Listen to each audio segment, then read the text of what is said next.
हिमाचल प्रदेश युवा कांग्रेस महासचिव सुरजीत भरमौरी ने जयराम सरकार को पेपर लीक सरकार करार दिया है। उन्होंने कहा कि इस सरकार के कार्यकाल में पहले पटवारी, फिर जेओए और अब पुलिस भर्ती का पेपर लीक हो गया।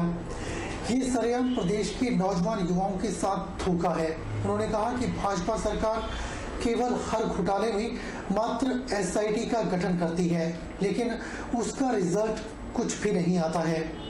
आपके माध्यम से ये पूछना चाहता हूं, आखिर हिमाचल प्रदेश में जो आम परिवार के नौजवान हैं उनके लिए जो एग्जाम कंडक्ट किया जा रहा है, उनको आगे रोजगार देने के लिए, नौकरी देने के लिए, वो पेपर हर बार लीक क्यों हो रहे हैं?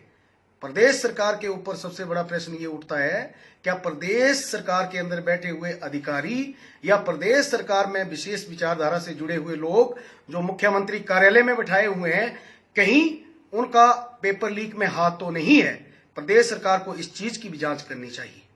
दूसरा, मैं ये कहना चाहता हूं कि हिमाचल प्रदेश में पहले जहां पर पटवारी परीक्षा की बात करूं, जेओ आईटी जो क्लरिकल की परीक्षा उसकी बात करूं, आज हिमाचल प्रदेश में जो कानून के रखवाले हैं, कानून व्यवस्था को देखने वाले जो हमारी प्रदेश की पुलिस है, उसके लिए जहां चयन होना था अभ्यर्थियों का, उसका ही पेपर लीक हो जाता है।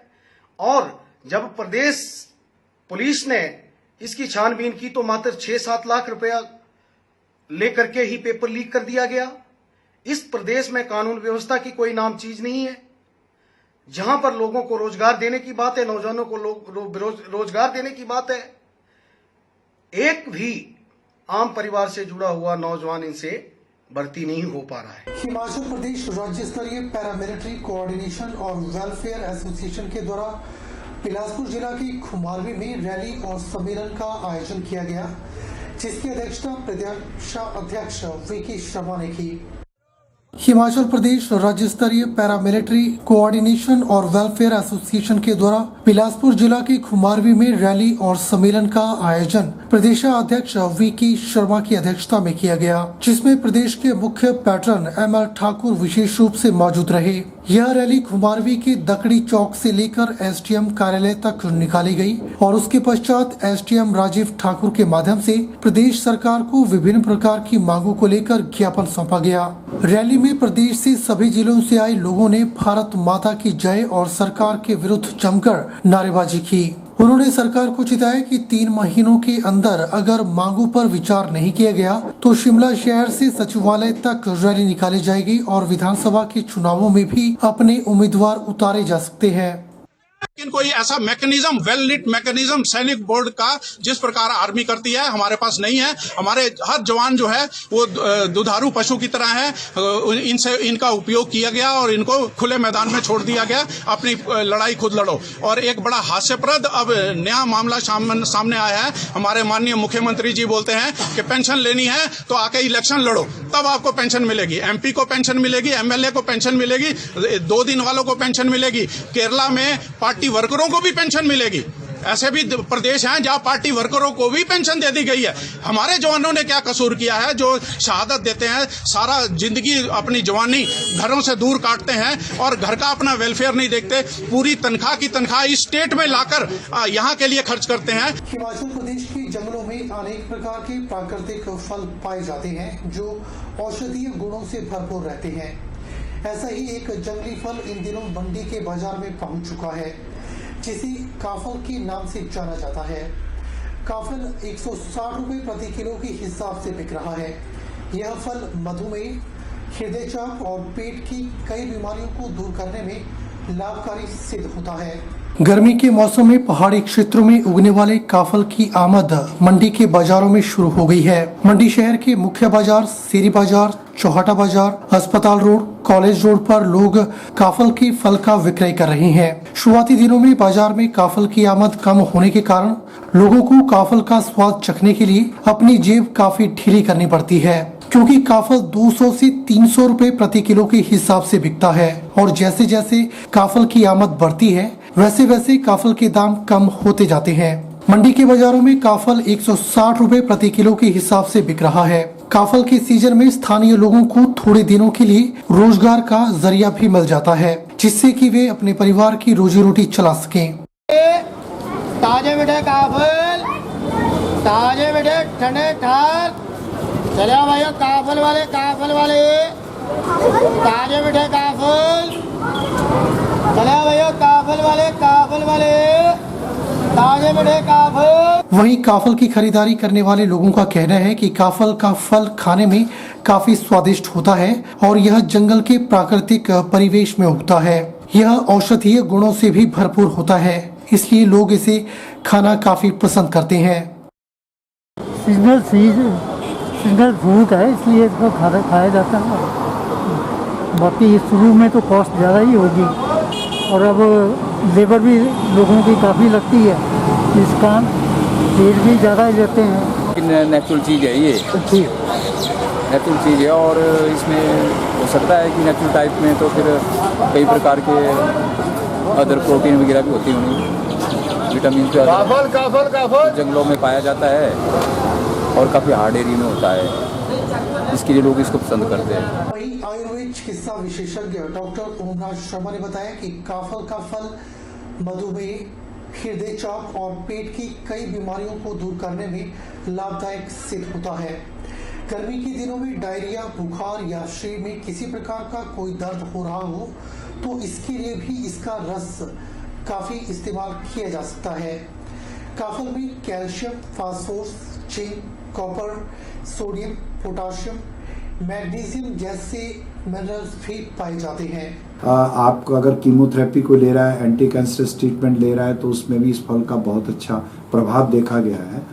उसके साथ ये लीवर के लिए बहुत अच्छा है, हेप्टोप्रोटेक्टिव है और गर्मी के दिनों में स्पेशली डायरिया के लिए बहुत अच्छा है, जो आजकल अस्थि-सार वगैरह चल लग जाते हैं, बुखार के लिए बहुत अच्छा है। और उसके साथ अगर शरीर में आपको दर्द हो रही है या बुखार आ रहा है तो उसमें भी इसके फल का रस इस्तेमाल किया जा सकता है।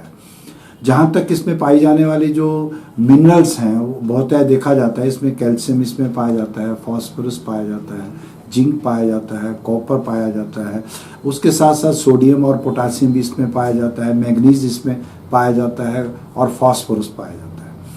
इसलिए आजकल गर्मी के मौसम में जब इसको खाते हैं और बहुत धूप होती है, पसीना निकलता है, आपके शरीर से नमक की कमी हो जाती है या इलेक्ट्रोलाइट इम्बैलेंस हो जाता है, तो आप इसको इस्तेमाल करेंगे तो आपका इलेक्ट्रोलाइट जो है उसको मेंटेन रख सकता है।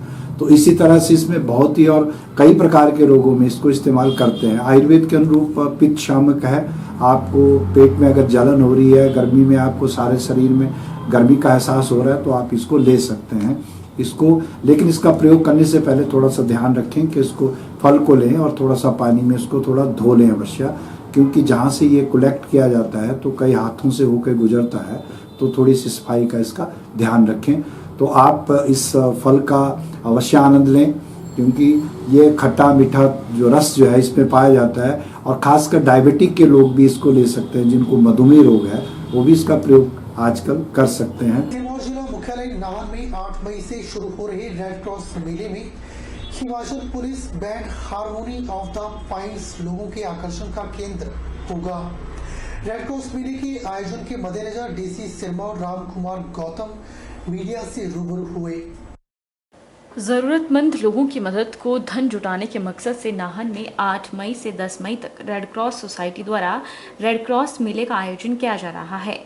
चौगान मैदान नाहन में आयोजित हो रहे इस जिला स्तरीय रेड क्रॉस मेले का शुभारंभ ऊर्जा मंत्री सुखराम चौधरी द्वारा किया जाएगा। सिरमौर उपायुक्त राजकुमार गौतम ने बताया कि 3 दिवसीय मेले के दौरान विभिन्न गतिविधियां आयोजित होंगी, जिसमें सांस्कृतिक कार्यक्रम और खेलकूद प्रतियोगिताएं लोगों के आकर्षण का मुख्य केंद्र रहेगी। उन्होंने कहा कि सांस्कृतिक संध्या में Himachal police band harmony of the pines मुख्य रूप से प्रस्तुति देंगे।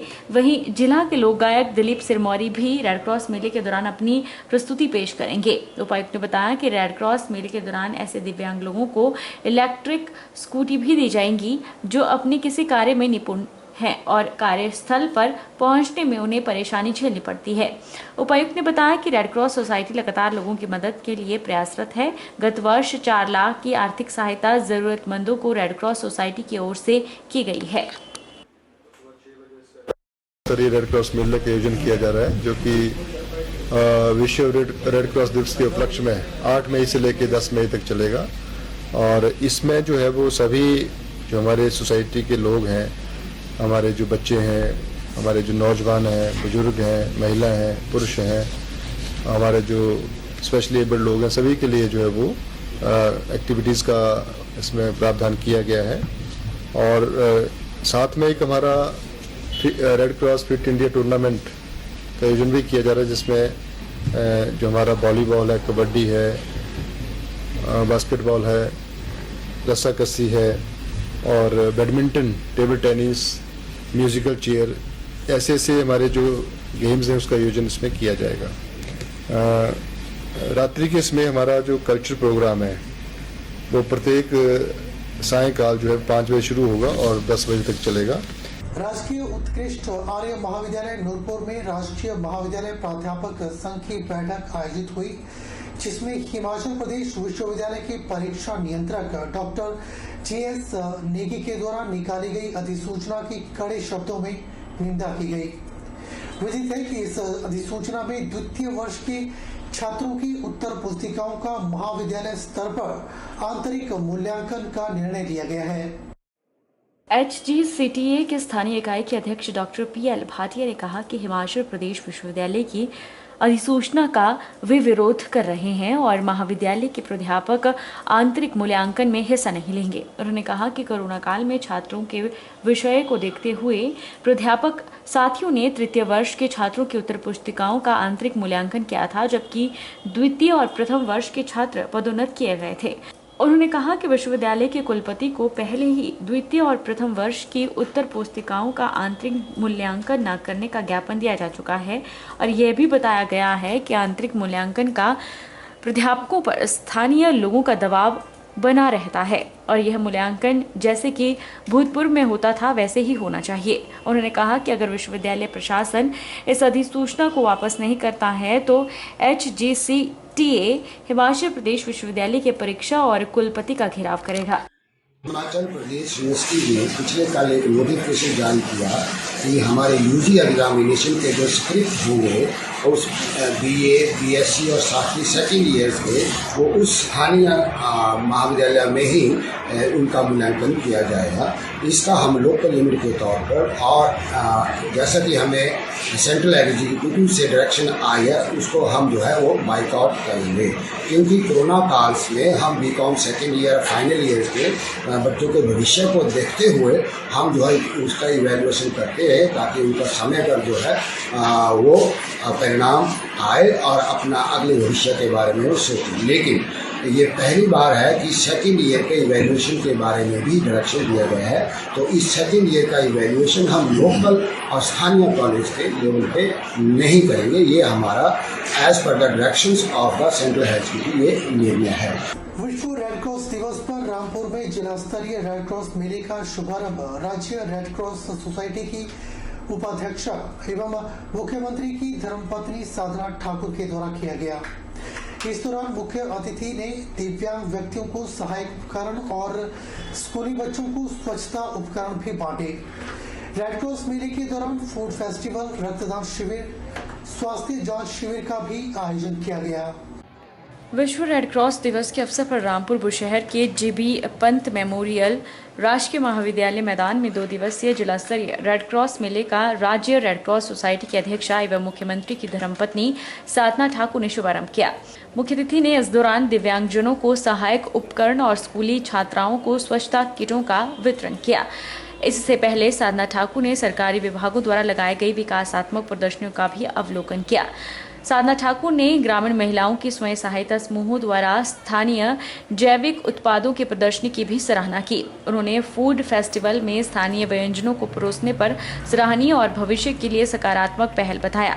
इस दौरान हिमकोफेड के उपाध्यक्ष कौल नेगी ने भी हिमाचल सरकार द्वारा प्रदेश के लोगों के उत्थान के लिए प्रयासों का ब्यौरा रखा।